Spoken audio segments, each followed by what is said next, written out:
जिसके पास जीवन को देखने की सीधी साफ दृष्टि है, जो देखने के नाम पर कहानियां प्रक्षेपित नहीं करता। हमारी तो देखने की दिशा ही विचित्र होती है। हम ऐसे थोड़ी देखते हैं कि बाहर क्या है, उसने भीतर प्रवेश किया, हमने उसको देखा। देखने की मासूम प्रक्रिया यही होनी चाहिए ना। उधर कुछ रखा है, वो जो रखा है वो वहां था, फिर वो वहां से मेरे भीतर आया, उसकी एक छवि बनी मन में, और फिर मैंने कहा कि मैं उसका अब दृष्टा हुआ। हमारी देखने की प्रक्रिया इससे उल्टी चलती है। कुछ बाहर थोड़ा बहुत सा दिखाई देता है, हल्का हल्का धुंधलका, उसके बाद भीतर की कहानी सक्रिय हो जाती है, और जो थोड़ा बहुत बाहर दिखाई दिया है उस पर भाव, इरादे, छवियां, ये सब प्रक्षेपित कर देती है, आरोपित करती है, थोपती है। फॉइस्ट करना, सुपर इम्पोज करना। नहीं समझ में आई बात? वास्तव में देखना यह होगा कि ये यहां बैठा हुआ है तो मैंने इसको देखा, मेरे भीतर पहले ही कुछ नहीं है, वहां से सूचना आई और इस पर आ गई। ठीक वैसे जैसे मान लीजिए पुराने जो ऑडियो या वीडियो कैसेट्स आते थे, तो खाली कैसेट होता था, फिर उस पर रिकॉर्डिंग की जाती थी, ऐसा ही होता था ना। या जैसे फोटोग्राफिक रील आती थी, तो खाली होती थी, फिर उस एक्सपोजर मारा जाता था, तो उस पर छवि अंकित हो जाती थी। तो वास्तविक बात तो ये होगी कि मैंने इनको देखा और पहले से ही मेरी रील पर कुछ नहीं था, इनको देखा और इनकी जो छवि है उस पर आकर अंकित हो गई। पर हमारा ऐसा नहीं चलता।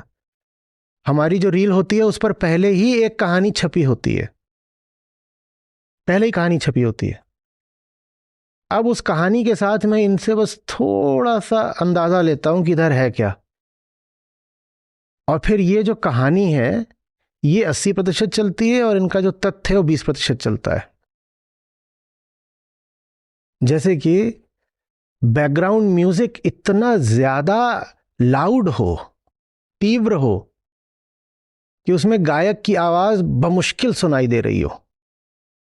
समझ में आई बात? और कोई पूछे कि ये क्या है, बोलो वो उन्होंने जो गाया है ये है। जो उन्होंने गाया है वो तो सुनाई भी नहीं दे रहा है। जो सुनाई दे रहा है वो तो तुम्हारा अपना पुराना प्री एग्जिस्टिंग बैकग्राउंड म्यूजिक है, जिसका गायक से कोई लेना देना भी नहीं है।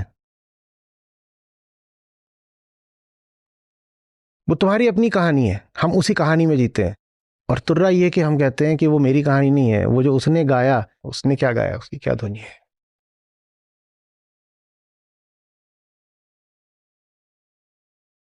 समझ में आ रही है बात? ये इतनी बार आपको ये उदाहरण देता हूं ना,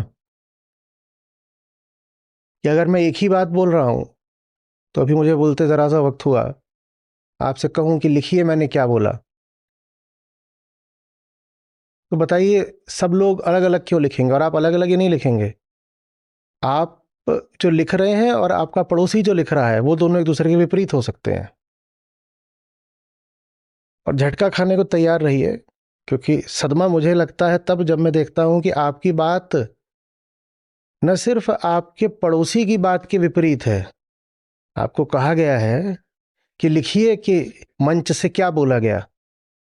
आपकी बात न सिर्फ आपके पड़ोसी की बात के विपरीत है, आपकी बात मेरी बात के भी विपरीत है। और आपका पक्का दावा है कि आप वही लिख रहे हो जो मैंने कहा।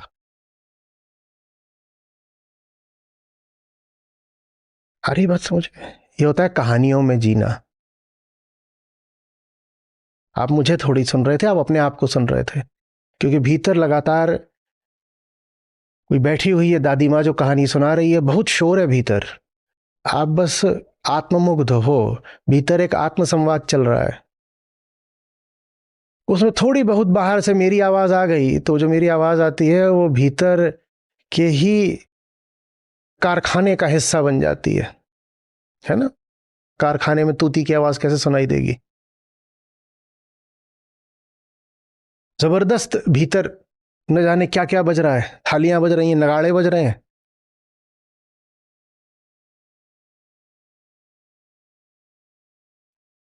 और ये माना नहीं जाता कि जो बज रहा है वो भीतर बज रहा है और पहले से बज रहा है। माना जाता है कि आपने बाहर कुछ देखा, बाहर कुछ सुना।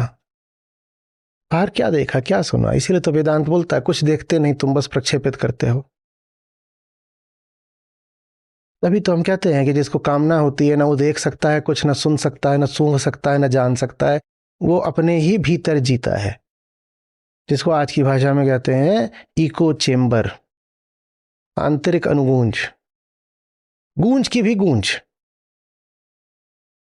और जो भीतर गूंज की गूंज की गूंज की गूंज चल रही है, हम दावा कर देते हैं कि वो तो सामने वाले ने बोली है बात। पता नहीं उसने बोली कि नहीं बोली, पर सुन तो तुम खुद को ही रहे हो। हुँ? बच्चे के पास अभी कहानी नहीं है।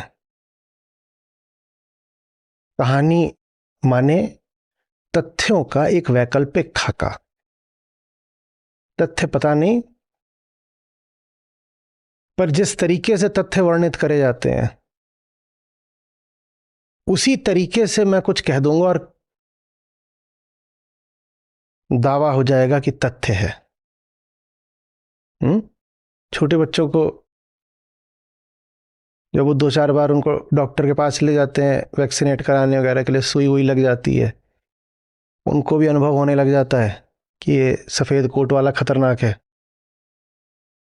और वो वहाँ पे सब देख लेते हैं कि चलता क्या है। तो एक चीज़ में बड़ी जल्दी सिद्धता हासिल करते हैं, प्रिस्क्रिप्शन लिखने में। हमारे समय तो ऐसे ही होता था, वो खेलेंगे डॉक्टर डॉक्टर। हम्म एक अभी 3 साल का नर्सरी में है, उसने नया नया अपना ठुकवाया है। एक सीनियर हो गया, एमडी है अब वो 4.5 बरस का है। वो बोल रहा बेटा मैं 6 बार होके आ चुका हूँ। तो जो सीनियर है अब ये बनेगा डॉक्टर और ये लिखेगा प्रिस्क्रिप्शन। और आप गौर करिएगा वो प्रिस्क्रिप्शन लिखना जानते हैं, वो ऐसे ही लिखते हैं लगभग जैसे डॉक्टर लिखा करता है। कोई उसका अर्थ हो उसकी जरूरत ही नहीं है, वैसे भी डॉक्टर जिस तरह से लिखते हैं अर्थ तो उसका।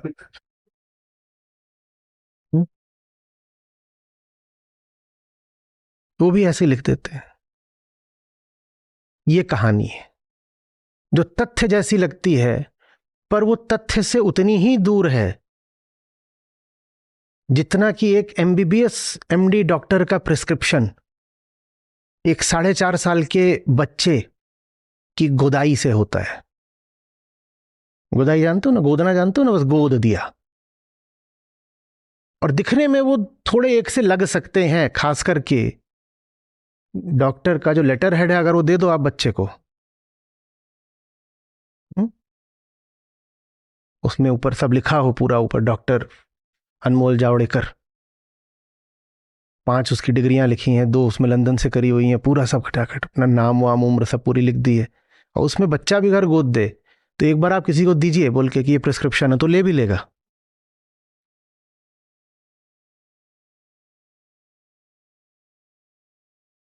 कहानियां तथ्यों जैसी लगने लग जाती हैं, पर फासला इतना होता है